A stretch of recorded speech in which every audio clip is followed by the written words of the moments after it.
விவசாயம்தான் பூமி, அருவாதான் சாமி. இயற்கையோட சொர்க்கம்னா அது இந்த ஊரு தான். ஒரு ஊரில் ஒரு சுற்றுலாத்தலம் இருக்கலாம், ஆனால் சுற்றுலாத்தலமே ஒரு ஊராக இருக்குன்னா இந்த ஊர் தான். கைவிட்டு எண்ண முடியாத அளவுக்கு கோவில்கள், இயக்கத்திற்கு பாரதி ராஜா பாலா, கவிதைக்கு கவிப்பேரரசு வைரமுத்து, இசைக்கு இசைஞானி இளையராஜா போன்ற சினிமா பிரபலங்கள், மு மேத்தா, நா காமராசர், முடியரசன் என பல தமிழ் அறிஞர்களாலும் பெருமையடைந்த மண். சிங்கத்தோடையே போட்டோ எடுத்து வைல்ட் லைஃப் போட்டோகிராஃபியில் கலக்கிட்டு இருந்த ராதிகா ராமசாமி, இந்தியாவின் பாராசூட் வீரர் ராஜ்குமார் என பல சாதனையாளர்களை உருவாக்கிய மண்.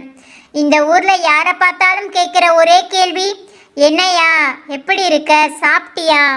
இந்த ஊர் பொம்பளை பிள்ளைங்க தேன் மாதிரி பேசவும் செய்யுங்க, அதே நேரத்தில் வம்பழுத்தா தேனி மாதிரி கொட்டவும் செய்யுங்க. ஆம்பளை பிள்ளைங்க வீரம்னா காளையா இருப்பாங்க, பாசம்னா அன்னை தெரசாவாக இருப்பாங்க. மொத்தத்தில் இந்த மாவட்டத்தோட ஸ்லாங்கை பிடிக்காதவங்க யாருமே இருக்க முடியாது. அதில் பாசமும் இருக்கும், அதே நேரத்தில் வீரமும் இருக்கும். அந்த மாவட்டத்தை பற்றி பார்த்துடலாமா? மக்கள் பொருளாதார தேவைக்காக என்னதான் வெளி மாநிலத்திலையும் வெளிநாட்டிலையும் வேலை செய்தாலும் சொந்த ஊருக்கு வர சந்தோஷமே தனிதான்.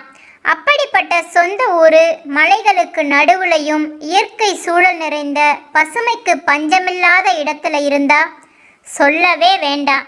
தமிழ்நாட்டை பொறுத்த வரைக்கும் மேற்கு தொடர்ச்சி மலைகளை ஒட்டி பல ஊர்கள் இருந்தாலும் சில ஊர்கள் மட்டும்தான் பெயர் பெற்றிருக்கு. சொர்க்க பூமி அப்படின்னு சொல்லப்படுற தேனி மாவட்டம் எப்படி உருவாச்சுன்னு முதல்ல தெரிஞ்சுக்கலாம்.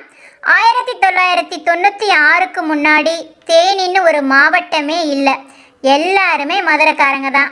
23/7/1996 அன்னைக்கு தான் தேனி மாவட்டம் ஒரு தனி மாவட்டமாக பிரிக்கப்படணும்னு ஆணை பிறப்பிக்கப்பட்டது.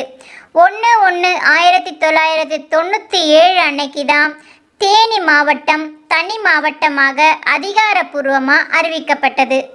தேனி மாவட்டத்தோட பரப்பளவு 3243 சதுர கிலோமீட்டர். தேனி, போடி, பெரியகுளம், உத்தமபாளையம், ஆண்டிப்பட்டி என 5 தாலுகாக்களையும் 126 ஊர்களையும் கொண்டதுதான் இந்த தேனி மாவட்டம். 2020 கணக்கெடுப்பின்படி 13 லட்சம் மக்கள் இங்கே வாழ்கிறாங்க. ஆண்கள் 51%, பெண்கள் 49% இருக்காங்க. இதில் படிப்பறிவு பெற்றவர்கள் பார்த்தோம்னா 72% பேர் இருக்காங்க. அடுத்ததாக நம்ம தேனி மாவட்டத்தின் எல்லைகளை தெரிஞ்சுக்கலாம். தேனியினுடைய கிழக்கு பகுதியில் மதுரை மாவட்டமும், மேற்கு பகுதியில் கேரளாவும், வடக்கு பகுதியில் திண்டுக்கல் மாவட்டமும், தெற்கு பகுதியில் விருதுநகரும் இருக்குது. தென் மாவட்டங்கள் ஒரு காலகட்டத்தில் மிகவும் வறட்சியாகவும் பஞ்சத்திலையும் இருந்திருக்காங்க.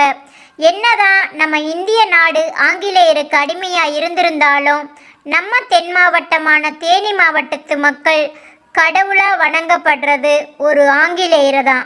அவர்தான் கர்னல் ஜான் பென்னிகுக்.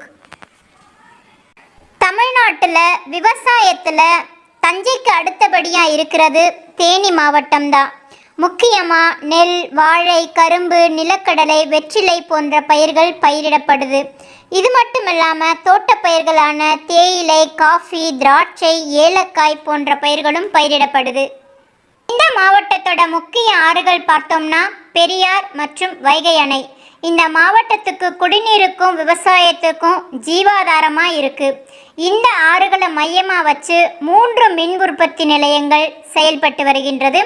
பெரியார் நீர்மின் நிலையம், சுருளியாறு நீர்மின் சக்தி நிலையம், வைகை நுண்புணல் நீர்மின் நிலையம். இதை தவிர தேனி, ஆண்டிப்பட்டி, கண்டமனூர், போடி போன்ற பகுதிகளில் மேற்கு தொடர்ச்சி மலைகளிலிருந்து வரக்கூடிய காற்றை பயன்படுத்தி காற்றாலைகள் மூலமாக மின் உற்பத்தி செய்யும் பணியும் நடந்துட்டு தான் வருது. தேனி மாவட்டத்தின் மற்ற சிறப்பம்சங்கள் என்னன்னு பார்க்கலாம். தமிழ் திரைப்படத்துறையில் பல ஜாம்பவான்களை கொடுத்த மண் இந்த மாவட்டம்தான். இந்தியாவிலேயே முதலில் சர்வதேச தரச்சான்று ISO 9000 விருது தேனி மாவட்டத்திற்கு தான் வழங்கப்பட்டுள்ளது. தேனி மாவட்டத்திலிருந்து போடி பகுதி ஏலக்காய் மாநகரம் என்று அழைக்கப்படுகிறது. தேனி மாவட்டம் பொறுத்தவரைக்கும் குறிப்பாக போடி, வருசநாடு, கண்டமனூர் பகுதிகளில் ஜமீன்கள் வாழ்ந்திருக்கிறதா சொல்லப்படுது. இந்த ஜமீன்களோட அரண்மனையை பார்க்கிறதற்காகவே சுற்றுலா பயணிகளின் வருகையும் அதிகமாக இருக்குது. அடுத்ததாக தேனி மாவட்டத்தில் இருக்கக்கூடிய சுற்றுலா தலங்களை பார்க்கலாம். மேகமலை, சுருளி அருவி, கும்பக்கரை ஃபால்ஸ், சோத்துப்பாறை அணை, வைகை அணை, குச்சனூர் சனி பகவான் கோவில், குரங்கணி, போடிமெட்டு, வீரபாண்டி கௌமாரி அம்மன் கோவில், கர்னல் ஜான் பென்னிகுக் மணிமண்டபம், போடிமெட்டு. இனி அடுத்தடுத்த பகுதிகளில் தேனி மாவட்டத்தில் இருக்கக்கூடிய ஒவ்வொரு சுற்றுலாத்தலம் பற்றியும் விரிவாக பார்க்கலாம். அடுத்ததாக தேனி மாவட்டத்தில் இருக்கக்கூடிய கல்லூரிகள் பார்க்கலாம். தமிழ்நாட்டிலேயே 2வது பெரிய தோட்டக்கலை கல்லூரி தேனி மாவட்டத்தில் தான் செயல்பட்டு வருகிறது. ஆண்டிப்பட்டி பகுதியில் அரசு மருத்துவக் கல்லூரி செயல்பட்டு வருகிறது.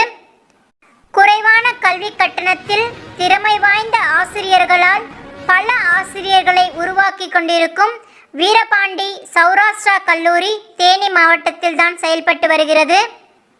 மேலும் உத்தமபாளையம் பகுதியில் ஹாஜி கர்த்தராவுத்தர் கல்லூரியும் தேனி மாவட்டத்தில் தான் செயல்பட்டு வருகிறது.